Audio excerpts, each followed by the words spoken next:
Welcome to the final set of notes for Math 135 Statistics at CCD.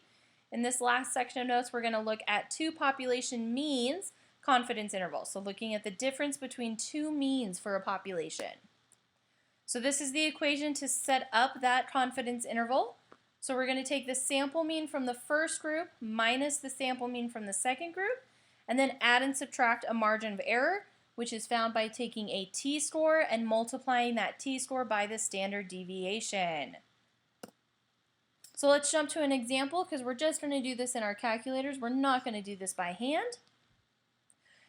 In the Space Lab Life Sciences 2 payload, 14 male rats were sent to space. Upon their return, the red blood cell mass in milliliters of the rats was determined. A control group of 14 male rats were held under similar conditions, except for the space flight, as the space rats, and their red blood cell mass was also determined when the space rats returned. Assume red blood cell mass is normally distributed. The project resulted in the data listed below. Construct a 95% confidence interval for the difference in the red blood cell mass for the rats that went to space compared to the control group rats. This is the same information that we had when we did the two population hypothesis test for means. All the numbers are the same, the example is the same, but now we're going to construct a confidence interval with this.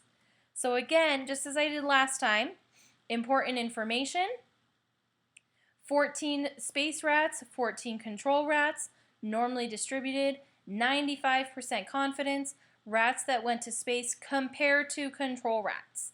So that means my space rats are going to be my L1 or my mu1 or my X bar 1. And the control rats are going to go into L2 because they are the X2. They are the second group mean that I'm calculating. So put those numbers into an L1 and an L2, or 3 or 4, whatever you want to do. Just keep track of where they are. And to perform the confidence interval, we're going to go to Stat, we're going to go to Tests, and we're going to go to letter 0, number 0, to samp t int. So we're going to do a 2 sample t interval. We are inputting data, again, not statistics. If you're given raw statistics, you will hit Stat. List 1 is where is the X bar 1, so where is the space rat data. List 2, where is the control group data, or where is the X bar 2 data that we need. Frequency 1 and frequency 2 are always going to be 1. Those do not change. C level, your confidence level as a decimal. We're doing a 95% confidence interval, so we're going to have a C level of 0.95. And finally, it wants to know if the information we want is a pooled standard deviation, and the answer to that is always going to be no. So we go ahead and we hit enter, and we get a confidence interval of negative 1.335 and 0.2366. If your calculator only gives you 3 decimals, like mine did, it is okay. You do not have to give me a 4th decimal if your calculator did not give you 4 decimals.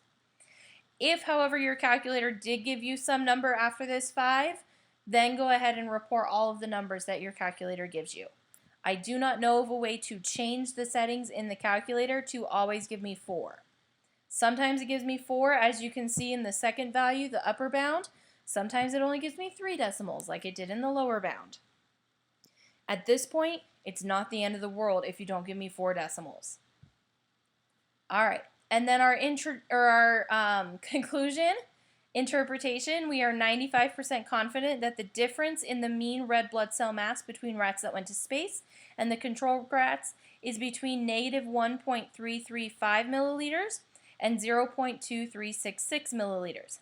This indicates a chance that there is no difference between the two groups. Because 0 is in this interval because I have 1 negative and 1 positive, if my X bar 1 minus my X bar 2 equals 0, which is basically what this interval is saying, then that means that there could potentially be no difference between the means for the groups. And that is it.